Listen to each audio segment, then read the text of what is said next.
Hablábamos recién del tema del blanqueo, del tema de la moratoria. Ayer se conoció que se levantaron las retenciones a los comercios, las retenciones a cuenta en IVA y en ganancias. El tema impositivo, por supuesto, está al tope de la agenda y entre otras cosas que están pendientes también aparece el tema del impuesto país.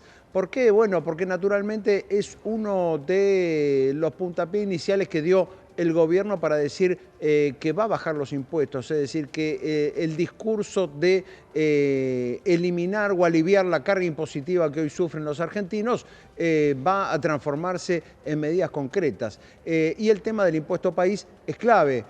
¿Por qué? Bueno, porque implica una desgravación, sobre todo en el caso de las importaciones, lo cual puede traer, desde luego, algún beneficio marginal, incluso en términos de precios, en términos de inflación. Vamos a estar hablando de esto con el tributarista Sebastián Domínguez, que ya está en línea. ¿Qué tal, Sebastián? Gracias por atendernos. ¿Cómo estás? Bien, ¿qué tal, Fernando? Buen día. Bueno, tenemos ahí el tema del impuesto país. Primero te quiero preguntar lo primero, ¿cuándo se empieza a aplicar esta tasa reducida para el impuesto país? El gobierno dice en septiembre, pero nunca terminó de aclarar si es efectivamente el 1 de septiembre o lo va a hacer más adelante. Claro, sí, la realidad es que ha dicho septiembre que va a bajar el impuesto país, no para todos los casos, o sea, los casos de tarjeta de crédito, la persona que paga un consumo en el exterior y paga en pesos, eso no lo va a Ujú. bajar. Lo que va a bajar son el pago de importaciones que se realiza por comercio Claro. exterior de los bancos de bienes, lo va a bajar del 17,5% al 7,5%, como estaba cuando asumió el 10 de diciembre. Ujú. Ahora, dijo septiembre, es una incógnita si va a ser realmente a partir del 1 de septiembre o lo va a hacer durante el mes de septiembre. Yo creo que una de las cosas que puede querer esperar a ver es cómo, digamos, cómo es la recaudación de agosto en función de los anticipos del impuesto a las ganancias y bienes Ok. personales que vencen el Ujú. próximo lunes, martes, miércoles, que son anticipos adicionales para aquellos que no presentan la declaración jurada la semana próxima, la van a presentar en septiembre con la prórroga. Puede ser que quieran ver cómo va a ser la recaudación de este mes, porque en definitiva, esa baja que van a hacer del impuesto país es siempre sin arriesgar el superávit, digamos, el superávit fiscal y financiero. En Bien, ahora, consecuencia, ahora deben Sebastián, también estar. esta demora, esto que no sabemos, que sabemos en septiembre, pero no qué día, también me imagino representa una especulación para muchas empresas que dicen, bueno, ¿por qué voy a comprar dólares hoy si tal vez dentro de 10, 15, 20 días ese dólar va a tener un impuesto más bajo? Claro, sí, pueden Ujú. diferir el pago de Ujú. importaciones y también puede demorar la realización de importaciones, porque hoy por hoy, Claro. cuando se importa, tiene que hacerse un pago a cuenta del 95% del impuesto. Como hoy es 17,5%, si hoy, digamos, ingresan una importación, van a tener que hacer el pago sobre la base de esa alícuota.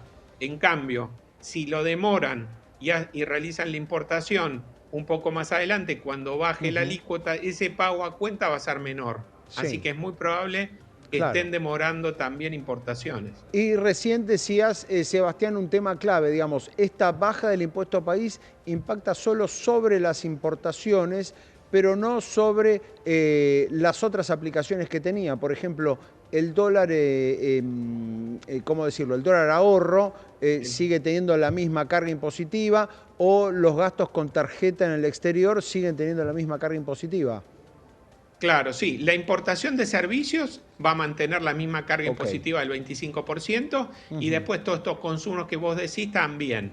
Ahora, es cierto que hoy por hoy no conviene comprar dólar ahorro, Ujú. conviene Está comprar claro. dólar MEP y tampoco conviene pagar con tarjeta en pesos, conviene comprar dólar MEP. Ujú. Entonces, pero eso digamos que no va a cambiar en esta etapa. Pero no hay que olvidar que el impuesto país está vigente hasta el 22 de diciembre. Claro. El 23 de diciembre ya terminó su vigencia, por lo cual ahí, si no se prorroga por ley, bueno, ahí el gobierno va a tener que ver cómo sigue la situación financiera, Ujú. porque la realidad es que sin impuesto país, sin el aumento del impuesto país, el país estaría en déficit fiscal. Claro, tal cual.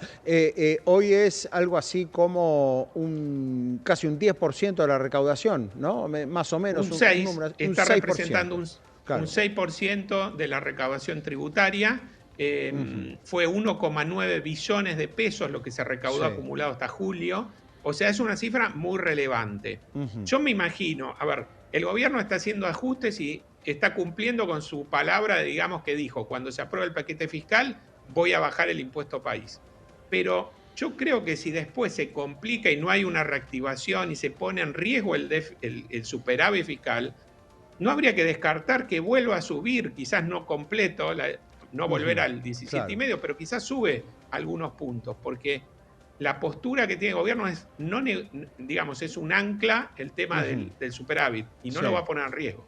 Bien, con lo cual allí hay que esperar novedades y también es llamativo, hoy es 22 de agosto, es llamativo que al día de hoy el gobierno no haya confirmado si esa baja del impuesto BEIS que anunció tantas veces arranca el 1 de septiembre o no. Al día de hoy, por lo menos ayer, algunas averiguaciones que tratamos de hacer en los lugares correspondientes, nadie, por ejemplo, en el Ministerio de Economía se atrevía a decir sí, el 1 de septiembre arranca la baja del impuesto país.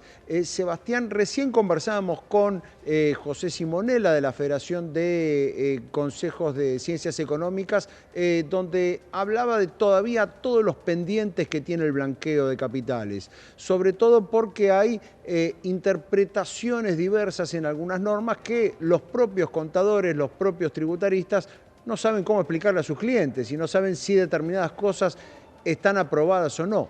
¿Qué está pasando con eso? ¿Cuáles son los pendientes que todavía tiene la normativa del blanqueo?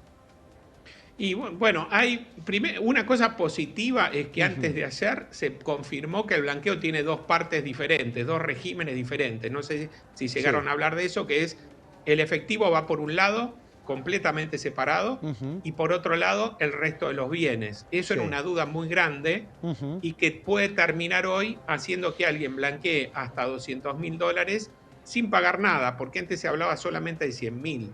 Alguien podría, por ejemplo, blanquear un inmueble y ahí se le aplica el mínimo no imponible de 100.000. Blanquea el inmueble por 100.000, no paga nada, y después blanquea efectivo hasta 100.000 y tampoco paga. Ok. Recién si el efectivo supera los 100.000, está grabado íntegramente al 5%, salvo que le dé los destinos que establece la Bien, normativa, por está ejemplo, claro, inversiones Sebastián, impropias. perdón, te interrumpo allí porque hay un Sí, punto que me parece importante. No es una franquicia, es decir, si exacto. blanqueo 100.000 no pago nada, si blanqueo 110.000 no pago por 10, pago por 110.000. Exacto, se llama técnicamente un mínimo exento, Ahí que está. es, si se supera el valor, se aplica sobre todo la alícuota. Bien. Esto solamente para el efectivo, ¿no?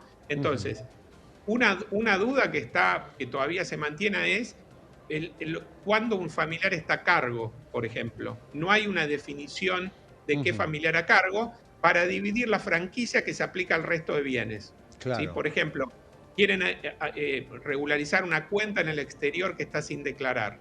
Y ahí hay dos titulares que son familiares.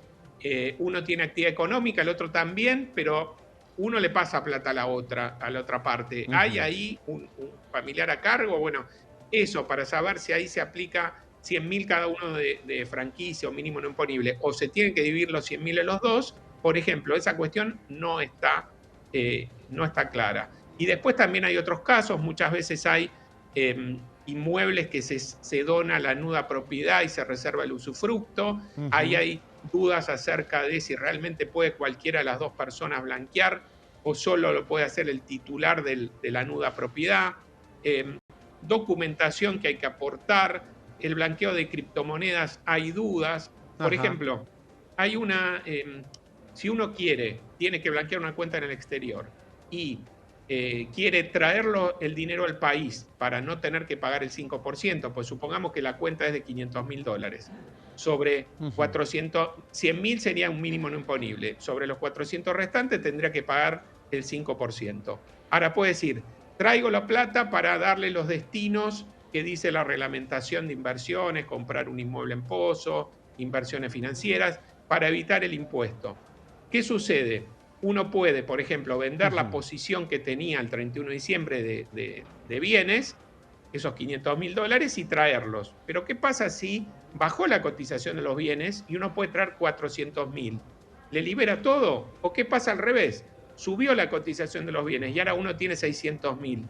¿Tiene que traer los 600.000 o tiene que traer los 500.000 que Claro. tenía realmente al 31 de diciembre? Eso no está resuelto en la reglamentación, genera dudas y, bueno, dificulta el ingreso al blanqueo de determinados casos, por ejemplo. Bien, bien. Allí, perdón, pero me quedó la duda.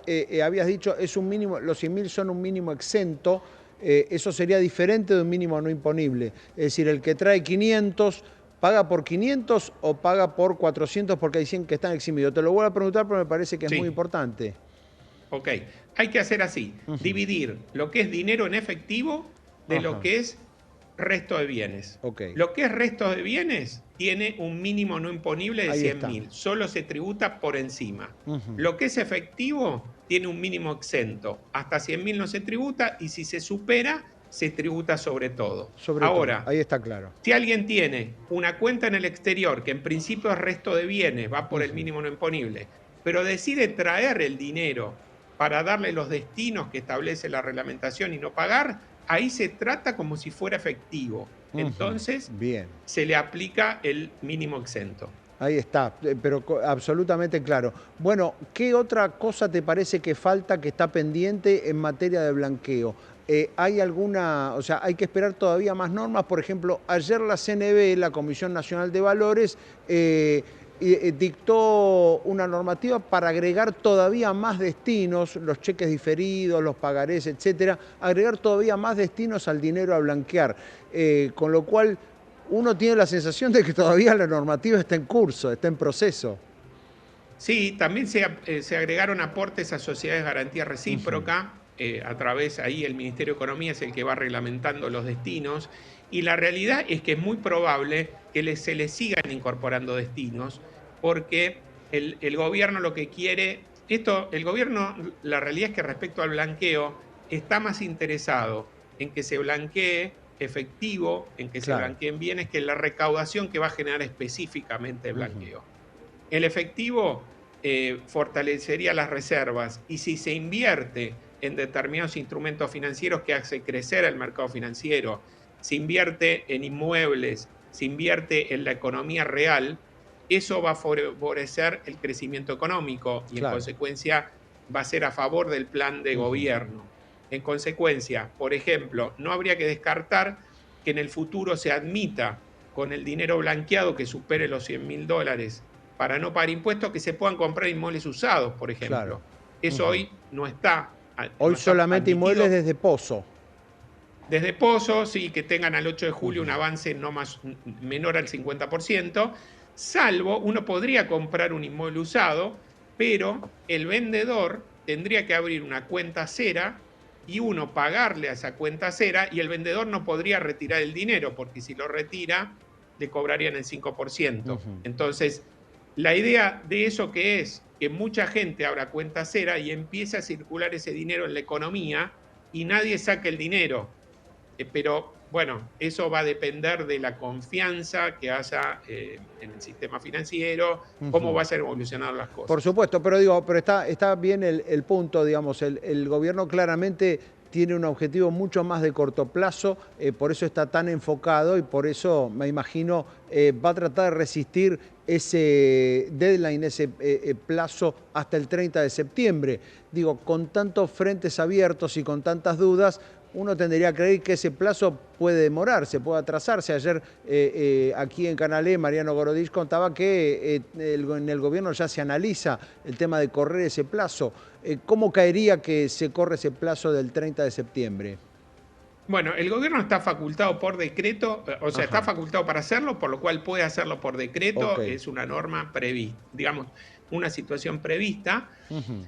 Todo vino muy junto, porque vino los vencimientos de declaraciones juradas Claro. anuales, ganancias bienes personales, el REI BP, la moratoria, el blanqueo, todo acumulado, con muchas dudas por estas indefiniciones. Entonces, la realidad es que como Ujú. mínimo debería prorrogarse la primera etapa para depositar el dinero al 31 de octubre, pero incluso podría ser al 30 de noviembre.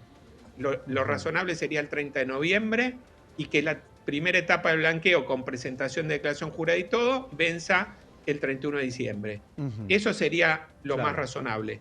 No sé si va a llegar hasta ahí, pero yo creo que por lo menos un mes es lógico que se dé, y es lógico que se haga eso lo antes posible. El gobierno no tiene que especular con esperar para hacerlo, porque fíjate que puede pasar alguien que dice, yo deposito el dinero porque sé que pasa el 30 de septiembre y lo puedo retirar en efectivo. Tengo miedo por la experiencia argentina. Entonces, si deposita el dinero ahora y después, el 27 de septiembre, el gobierno prorroga la etapa, no lo va a poder sacar hasta que termine la etapa. Entonces, quizás lo depositó pensando que lo iba a sacar una fecha y lo tiene que dejar un mes más. Y eso no está bueno porque está cambiando las reglas de juego. No, por supuesto, y va a generar desconfianza. Sebastián, agradeciéndote, por supuesto, la claridad de siempre. Tengo una consulta más porque dijiste algo a la pasada. Hay un tema también de duda con las criptomonedas. Recordemos que las criptomonedas son otro de los activos que se pueden blanquear, es decir, si alguien tiene criptomonedas depositadas en una billetera en el exterior que no están declaradas ante la AFIP, las puede pasar a una de las 30 y pico de billeteras que ya existen en el registro de la CNB y de ese modo blanquearlas. ¿Qué es lo que está pendiente en ese caso? Bueno, por ejemplo, ahí el tema es que la ley permite blanquear a las criptomonedas, digamos, es amplio, ¿no? Es criptoactivos, más amplio que las criptomonedas, básicamente son, lo que la gente tiene son criptomonedas, que estaban en el país al 31 de diciembre y entiende que estaban en el país y la custodia de administración la tenía un PCAB, que son estas entidades inscritas en la CNB. Si lo tenías en un exchange que no estaba inscrito o en una billetera fría en otro lado, se permite blanquear si se transfiere la custodia o la administración a estos PCAB en la primera etapa solamente. Ahora, ¿cuál es la cuestión ahí? Es qué pasa. Es similar a lo de las cuentas bancarias. ¿Qué puede haber pasado? Puede haber habido una transformación. Alguien tenía, por ejemplo, Bitcoin al 31 de diciembre y después vendió parte de esa tenencia y compró Ethereum, compró otra criptomoneda. Ahora, ¿puede traer otra especie distinta de la que tenía el 31 de diciembre? ¿Y está cumpliendo o no? ¿O tiene que tener exactamente la misma? Bueno, pues recordemos que siempre el activo a blanquear en todos los casos es lo que estaba, es la tenencia, es la foto, como suele decirse, que se sacaba el 31 de diciembre de 2023. Claro, sí. Entonces, esa es una duda, por ejemplo. ¿Qué pasa en esos casos en que hubo transformación de criptomonedas? ¿Sirve traer la actual y con eso cumplir con el requisito de haber blanqueado la anterior? Y después también pasa que el que se dedica a comprar y vender, hace trading, la realidad es que ya no tiene esas criptomonedas, las pasó las tiene ahora en otra billetera diferente a la que tenía el 31 de diciembre. Bueno, se entiende que trayendo, si uno tiene trazabilidad de eso y trayendo un equivalente a lo que tenía, debería resolver el tema, pero la realidad es que no hay nada escrito que lo diga, ¿no? Está claro, entonces, esa, por ejemplo, es una duda. Bien, Sebastián, muchísimas gracias por estos minutos. Muchas gracias a ustedes. Sebastián Domínguez, tributarista.